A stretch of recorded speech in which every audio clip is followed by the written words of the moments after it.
Mahindra auto industry के car, farming और commercial vehicle के सेगमेंट पर राज करने वाली यह कंपनी कैसे टू व्हीलर मार्केट में बुरी तरह से पिट गई और क्यों मोस्ट ट्रस्टेड कंपनी होने के बावजूद भी महिंद्रा के बाइक्स लोगों को पसंद नहीं आए। आज के इस वीडियो में हम इन्हीं सभी बातों की स्टडी करेंगे। साथ ही हम यह भी जानेंगे कि कैसे अब महिंद्रा जावा, येज़दी और बीएसए जैसे ब्रांड्स के साथ मिलकर दोबारा से बाउंस बैक कर रही है।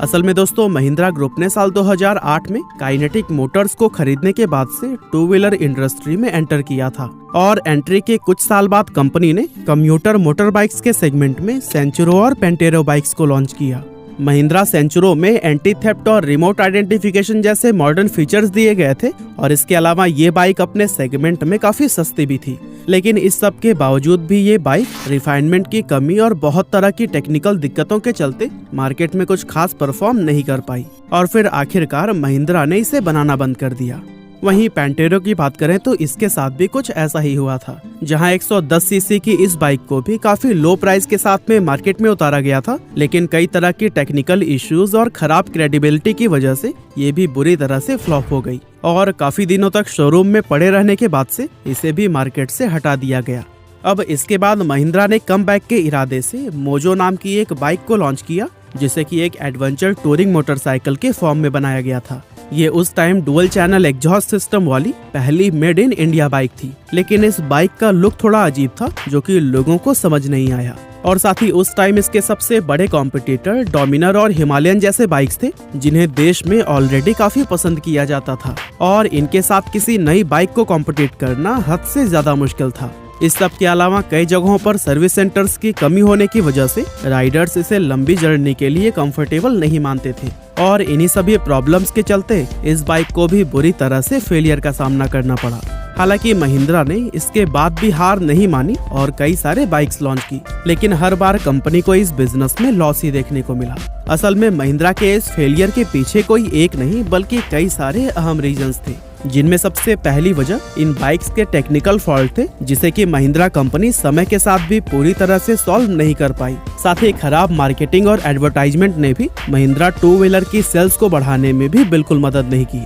और अगर हम महिंद्रा के टू व्हीलर मार्केट में फेल होने के सबसे बड़ी वजह को देखें तो वो थी गलत सेगमेंट का चुनाव। असल में जिस सेगमेंट के अंदर महिंद्रा अपनी बाइक्स लॉन्च कर रही थी उसको हीरो, बजाज और होंडा जैसी कंपनियों ने पहले से ही डोमिनेट किया हुआ था, जिसकी वजह से महिंद्रा की बाइक्स को मार्केट में जगह नहीं मिल पाई और यही वजह थी कि 2019 में कंपनी की सिर्फ 4000 यूनिट से सेल हो पाई थी, जो कि 2018 से 73% कम थी। और दोस्तों, इस तरह से धीरे धीरे महिंद्रा की बाइक सड़कों पर कम नजर आने लगी और एक वक्त ऐसा आया कि ये मार्केट से ऑलमोस्ट पूरी तरह से गायब हो गई। महिंद्रा एंड महिंद्रा के चेयरमैन आनंद महिंद्रा ने ये खुद एक्सेप्ट किया था कि कम्यूटर टू व्हीलर स्पेस में एंटर करना कंपनी की सबसे बड़ी गलती थी, क्योंकि यहाँ पहले से ही हीरो, होंडा, बजाज और टीवीएस जैसी कंपनियों ने पूरे मार्केट पर कब्जा किया हुआ था और ऐसा कोई लूप होल बचा ही नहीं था जिसे भेद कर महिंद्रा आगे निकल पाती। लेकिन दोस्तों, टू व्हीलर मार्केट में ये महिंद्रा कंपनी का अंत नहीं था,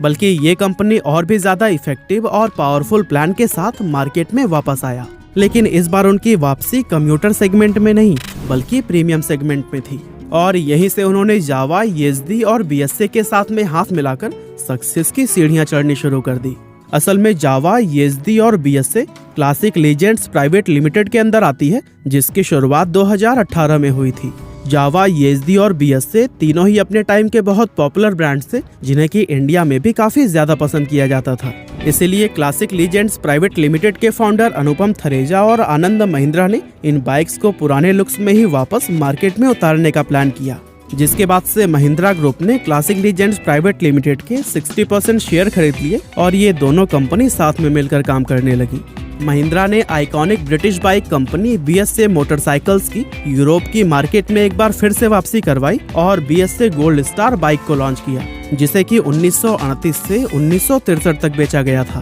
बीएसए गोल्ड स्टार एक रेट्रो मोटरसाइकिल है जो कि royal Enfield 650 twins, continental GT 650 और इंटरसेप्टर 650 को टक्कर देती है। इसके बाद से महिंद्रा ने दशकों पहले भारतीय सड़कों से लगभग गायब हो चुकी लेजेंडरी मोटरसाइकिल जावा को दोबारा से लॉन्च किया, जिसे कि विंटेज बाइक लवर्स ने काफी सराहा और इस बाइक ने रॉयल एनफील्ड को भी जबरदस्त टक्कर दी है। वहीं कुछ हद तक ये ब्रिटिश मोटरसाइकिल कंपनी यूएम की मार्केट को भी कैप्चर कर चुकी है, क्योंकि देखा जाए तो यूएम मोटरसाइकिल्स की कीमत तो काफी ज्यादा होती है, लेकिन फीचर्स के मामले में यहाँ पर कुछ खास देखने को नहीं मिलता है और इसी वजह से लोग अब तेजी से जावा की तरफ अट्रैक्ट हो रहे हैं। असल में 1961 में जावा ने अपनी पहली बाइक जावा 250 टाइप 353 उतारी थी, जो कि इंडिया में काफी पॉपुलर हुई थी। इसके बाद इस कंपनी ने इंडियन मार्केट में जावा 50 और जावा 50 टाइप 555 जैसे मॉडल्स भी लॉन्च किए, जो कि भारत के छोटे शहरों व गांव कस्बों में बहुत ज्यादा पसंद किए गए। और फिर जावा ने येज़दी जेट 60 नाम की एक बाइक लॉन्च की, जिसने की पॉपुलैरिटी और सेल्स के मामले में पिछले सारे रिकॉर्ड्स तोड़ दिए। 1981 में रिलीज हुई फारूक शेख की फिल्म चश्मे बद्दूर से येज़दी बाइक को एक नया नाम काली घोड़ी भी मिला और फिर पूरे भारत में ये इसी नाम से ही पहचाने जाने लगी। उस दौर में रॉयल एनफील्ड और राजदूत जैसी बाइक्स भी येज़दी के आगे बेदम साबित हो रही थी और उस वक्त बाइक्स की दुनिया में एक कहावत काफी मशहूर हुई कि Rajdoot for weak guy, Bullet for macho man and Yezdi for every man.